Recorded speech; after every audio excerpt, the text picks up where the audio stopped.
My name is Evelyn Brooks, 56 years old, from Atlanta, Georgia. 7 years ago, my only daughter, Naomi, disappeared. One moment she was home, laughing in the kitchen. The next she was gone. No note, no goodbye, nothing. People said she ran away. Police said she was probably with someone. But a mother knows. I felt she was in danger. And every night since that day, I've kept her photo by my bed, hoping one morning she'd walk through that door again. It was the 3rd year after Naomi disappeared. I had learned to live with the silence. Then one night, I heard a knock. When I opened the door, there was no one, just an old envelope on the porch. Inside, it was a photo of Naomi, older, thinner, with fear in her eyes. And on the back, just one sentence: "She's closer than you think." Across the street lived Mr. Henderson, my late husband's best friend. He was kind, always bringing groceries, fixing my fence. He used to say, "Evelyn, God's just testing you." I believed him. Until one evening, I noticed something strange. A girl's shadow inside his house, small, fragile, familiar. I brushed it off, thinking my mind was playing tricks again. But the next week, I saw it again. Rain poured all night. I couldn't sleep, so I walked outside, pretending to check the mailbox.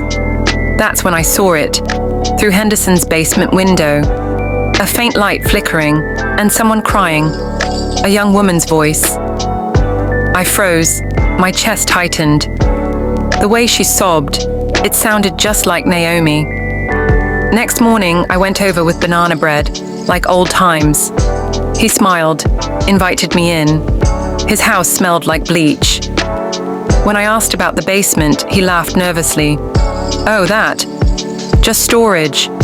You don't want to see that mess." But when I looked around, I saw something on his table.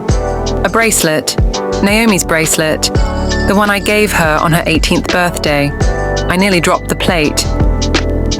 That night, I called the sheriff, but he didn't take me seriously.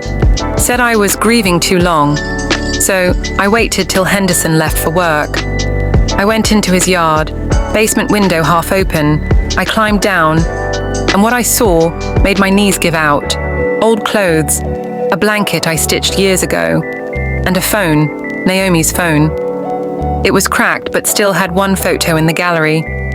Naomi, sitting in that very basement. I called 911.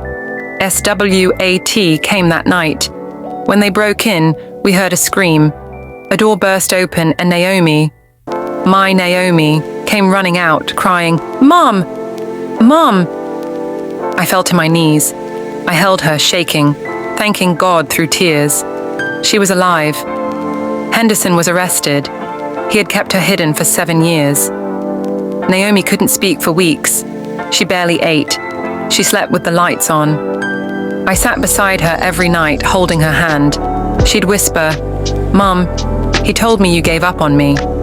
I said, "Baby, I never stopped looking." That broke both our hearts again. Months later, I found another envelope under my door. Inside was Henderson's letter from prison. He wrote, "Greater than you trusted me more than anyone. That's why I chose you." Those words haunted me, because the monster I feared all these years was someone who sat at my dinner table every Sunday. It's been a year now. Naomi's back in school, studying psychology, helping trauma victims. Sometimes she still wakes up crying, but when she does, I'm there. Every night, I thank God for the truth, for the pain, and for giving me back my daughter. Because, child, sometimes the truth doesn't set you free. It just shows you who really was. It's been 3 months since Naomi came home. But peace doesn't come easy. She wakes up screaming every night, whispering, "Don't let him take me back." Sometimes she sits near the window for hours, watching the house across the street, Henderson's house, now dark, sealed, empty. But I can still feel his shadow there. One night, I heard Naomi cry in her sleep. "Mom, she helped him." She? I froze. Part 12. The memory. The next morning, Naomi sat quiet at breakfast. I asked gently, "Baby, who is she?" She looked at me, eyes wide and shaking. "Miss Carla, she was there." Carla, our old babysitter. The woman who used to take care of Naomi when she was little. The same woman who left town right after Naomi vanished. Part 13, the photo album. I went to the attic that night, opened Naomi's childhood box, photos, birthday cards, drawings, and there she was. Carla, standing behind Naomi at her 10th birthday, smiling at the camera, and right beside her, Henderson. That picture sent chills through my body. They knew each other, all those years. They had planned this together. Part 14. The visit, I drove to the next town, found Carla working in a diner, wearing a fake name tag, Mia. When she saw me, her face went pale. I said softly, "You took my daughter." Her hands started shaking. She whispered, "I didn't know he'd keep her that long." I thought he loved her. I wanted to scream, but instead I said, "You don't hurt a child in the name of love." Part 15. The confession. The police came that evening.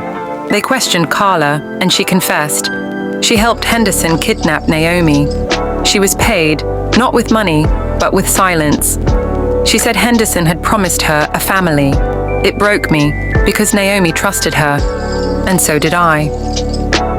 Part 16. The trial months passed. Court dates came and went. Henderson showed no emotion, but when Carla took the stand, she looked right at me and whispered, "I wish I'd told you sooner." The courtroom was silent. The judge read the sentence. Life imprisonment, but no sentence can undo 7 years of fear. Part 17. The healing Naomi started therapy. She began painting again, the same way she did as a child. Her first painting was of a sunrise behind bars. She called it Freedom. I asked her, "Why a sunrise behind bars?" She said, "Because even in a cage, hope was still mine." That's when I realized my child didn't just survive. She became stronger than her pain. Part 18. The voice message. One morning, Naomi showed me her phone. There was a voicemail, an old one from years ago. It was from Henderson. He said, "You'll thank me one day, Naomi. I gave you love when your mother was too busy for you." Naomi looked at me with tears. "Mom, he made me believe you forgot me." I took her hand and said, "Baby, he lied." I searched for you every day. We cried together for a long time. Part 19. The letter to her younger self. Naomi started writing again. She wrote a letter to her younger self. "I forgive you for being scared. I forgive you for staying quiet. You did what you had to do to survive." She posted it online. Within days, hundreds of girls wrote back, telling her they'd survived too. Her pain had become a light for others. And I realized, maybe that's why God gave her back to me. So her story could heal more hearts than mine alone. Part 20. The Peace. It's been 2 years now. Naomi paints, writes, and sometimes speaks at shelters. Our house finally feels alive again. There's laughter, music, and the smell of her favorite peach pie. Every night, I still whisper before sleeping, "Thank you, Lord. Thank you for bringing her home." Because, child, sometimes truth destroys everything, but then it builds something stronger, faith,